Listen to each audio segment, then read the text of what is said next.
ഇന്ന് ചെറിയ തിരക്കൊക്കെ കഴിഞ്ഞിട്ട് കൂട്ടുകാരന്മാരേതായാലും ചോറും കൂട്ടാനൊക്കെ ഉണ്ടാക്കാനുള്ള പരിപാടിയിലാണ്. കൂട്ടുകാരെ ശ്രദ്ധിക്കൂ. നമുക്ക് വെള്ളം ഇറക്കാൻ വേണ്ടിയിട്ട് പാകിസ്ഥാനിൽ എത്തിയപ്പോഴാണ് അപ്പുറത്തെ പണിക്കാർ ആകെ വെള്ളട്ടാങ്കിന്റെ മേലെ മണലൊക്കെ ഇറക്കി ആകെ സ്വീപ്പാക്കിയിട്ടുണ്ട്.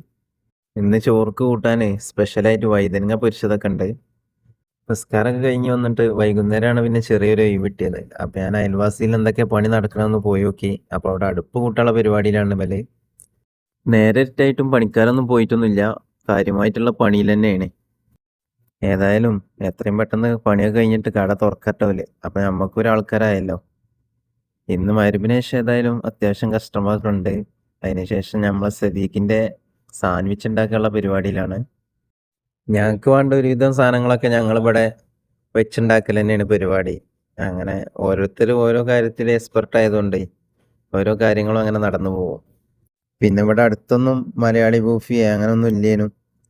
അപ്പോൾ ഞങ്ങൾ തന്നെ ഓരോരോ പരിപാടികളൊക്കെ റെഡിയാക്കിയിട്ട് നല്ല ഉഷാർ ഭക്ഷണം കഴിക്കും ചെയ്യാം. ഭായിക്കൊക്കെ സാൻഡ്വിച്ച് കിട്ടിയ സന്തോഷത്തിലാണ്. ഏതായാലും തിരക്ക് കഴിഞ്ഞതിന് ശേഷം നമ്മൾ രാത്രിയൊക്കെ ഭക്ഷണം റെഡിയാക്കാനുള്ള പരിപാടിയിലാണ്. ഓരോ ദിവസവും ഓരോ ചെറിയ ചെറിയ പണികൾ ഇങ്ങനെ കിട്ടിക്കൊണ്ടിരിക്കുകയാണ്. ഇന്നിപ്പോൾ തെല്ലാജിന്റെ സ്പ്രിങ് പൊട്ടിയിരിക്കുകയാണ്. ഏതായാലും കുറച്ചു നേരം മെനക്കെട്ട് കുത്തിക്കഴിച്ച് ഏതായാലും ശരിയായിട്ടുണ്ട്.